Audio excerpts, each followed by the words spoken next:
Hey guys, this is the Pastor with No Answers feed, and Pastor with No Answers, I guess technically does not exist, but we are taking the transition slowly because we want all of our regular listeners to always have access to the content that I'm putting out. The content will be directed towards BC Clubbers. If you're unfamiliar with that, it doesn't matter. I can tell you sometime if you reach out to me, but in the meantime, all you have to do to keep up with this content and make sure that when we drop off the face of the earth, you can still track us down. Just like us at facebook.com/BC Pastor. Or you can just Facebook search Pastor with No Answers. There is a Pastor with No Answers discussion group, and I'm not talking about that one. I really like that group, but I didn't start that one. I'm talking about the Pastor with No Answers podcast Facebook page. Like us there. That way I can always keep you guys coming along and listening and interacting and all of that. We're also keeping this feed up because over time I have some announcements that I want to make and just some things that are coming up, and just to keep y'all posted on that. So for this episode, I was wanting to tell y'all a story, and then it reminded me just how uptight a lot of people are about cussing.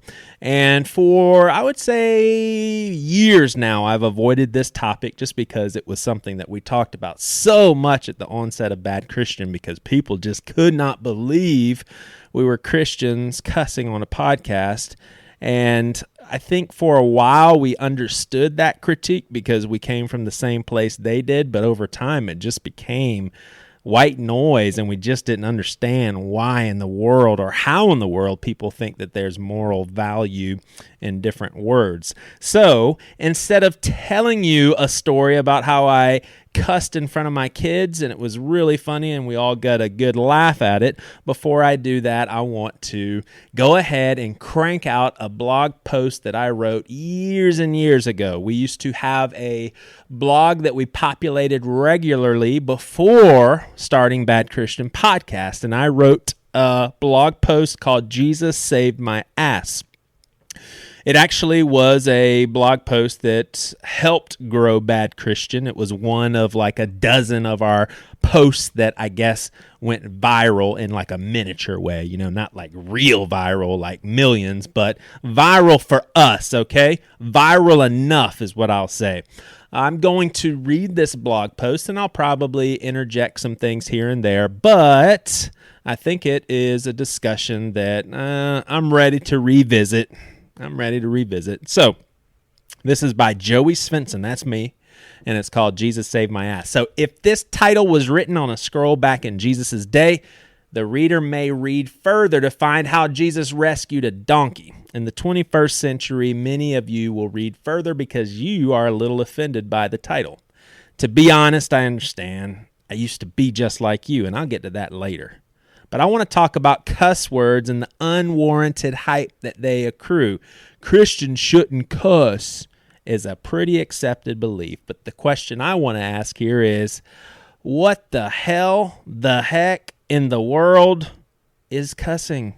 I frankly do not believe in an inherently evil use of words outside of the heart in which they're spoken from. So one of the 10 Commandments forbids taking the Lord's name in vain.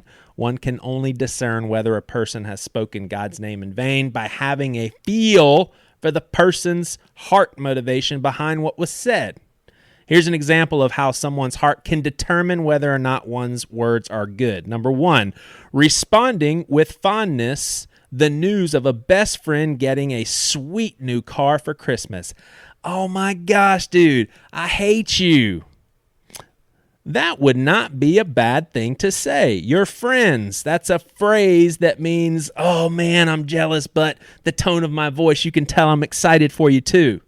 Or number 2, a friend made you feel really bad, so in order to retaliate and make him or her feel bad as well, you say, I hate you. That would not be a kind thing to say.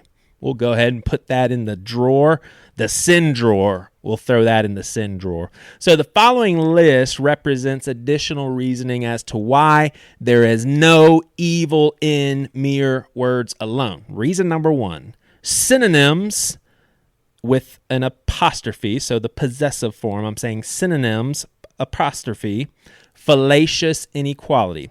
So, example, screw that is relatively acceptable in Christian circles.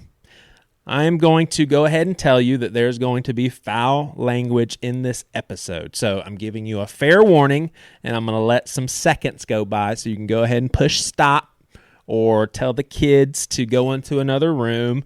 But if I am talking about how I don't think there's inherent evil in words, then I'm going to back that up by actually saying these words, because we're talking about something, and it's unbelievable that never mind, I don't want to sound mean.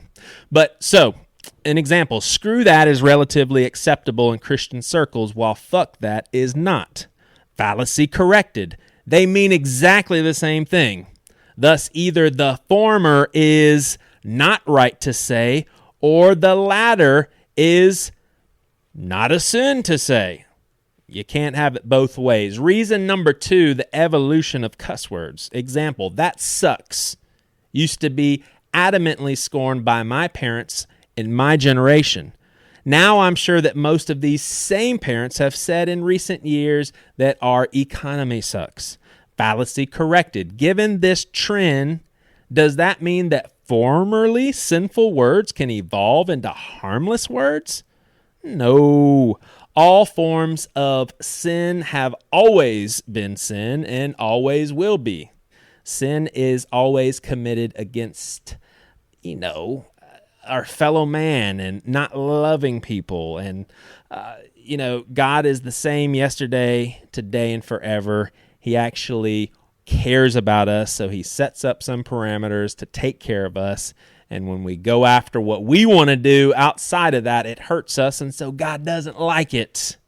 And we call that sin. Reason number 3, Jesus. Example, Jesus says that people's self-righteousness is like filthy menstrual rags. He used this terminology because, actually, let me correct that. When I put this out, some people corrected me, and Jesus actually didn't say that.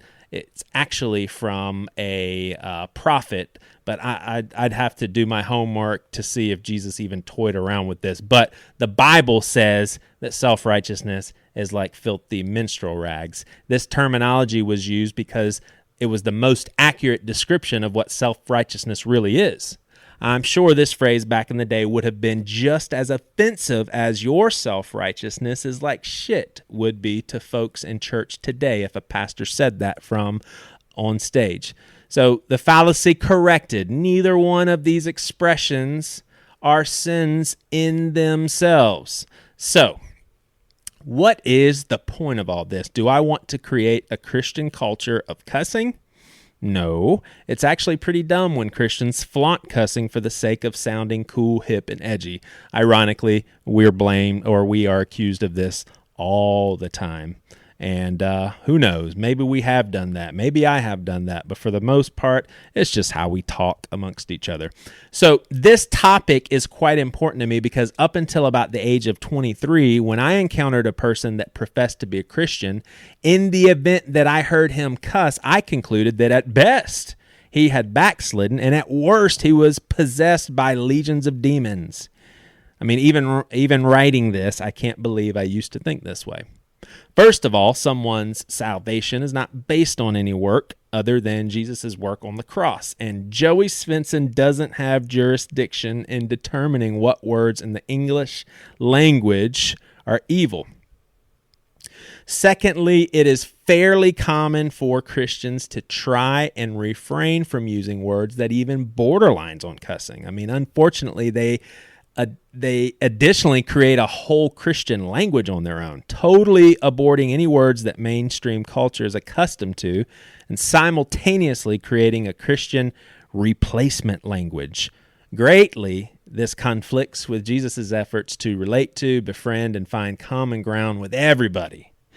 Thirdly, it actually burdens me when I hear folks pray that God would clean up their language. and I hope they recognize the more important issues in their lives that God would like to clean up.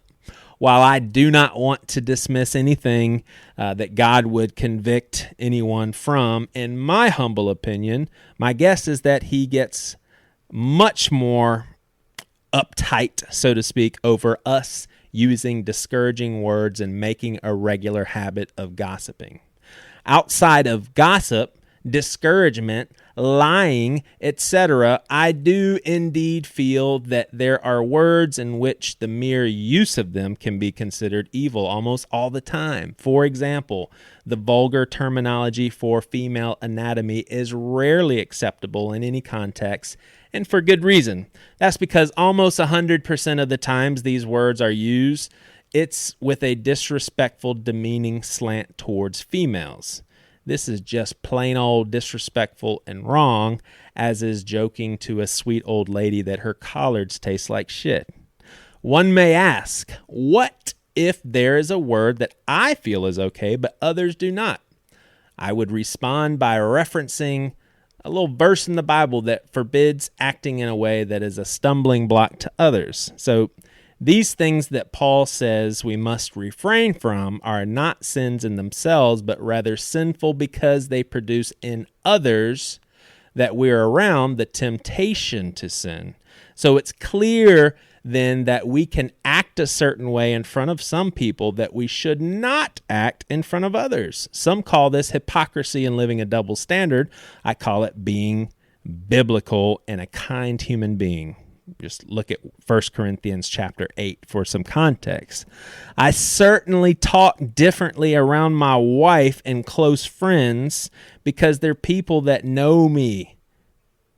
And I talk differently to them than I would talk in front of strangers or around folks that would potentially be offended. With this being said, I have actually found that using some words that most Christians deem as foul can be the same words when used in front of people that don't really care about your faith and that have the capacity to destroy walls and lessen feelings of apprehension that are all too common for people that don't really understand Christians and why they talk like Jesus freaks. So my heart for this topic may seem unimportant and trivial to some, but I happen to believe this issue to be important and potentially critical for Christians to be seen in a more palpable light. I don't necessarily understand or need you to agree with me, but I do think it would be helpful for you to ask the following questions. All right, so here we go. Do you think someone is less moral and or less spiritually mature if they say the word damn? Well, what about darn? Are you more concerned about people's language being clean and polished around you than you are about their hearts finding peace in Jesus? Would you stop conversing with a cusser or even someone that says yucky words in close proximity with our Jesus' name, even when the potential is there for you to influence that person's heart and maybe guide them towards the peace that you have found in your faith? Does unwholesome talk, which is addressed in Ephesians 4:29, mean the use of specific words, or does it mean dialogue that has the potential of destroying rather than building up? When Paul says he will be all things to all people for the sake of the gospel, I wonder if that includes saying a word that is unacceptable in most Christian circles in order to just not be so cliquish and unrelatable. I think that's a fair question. I'm also going to be very honest with you that this article was written like 4 or 5 years ago, and I had a hard time reading it, changing some of my words because holy cow, there's a lot of phrases and ways of saying things that I would never say today. Oh my gosh, it's crazy how much we change.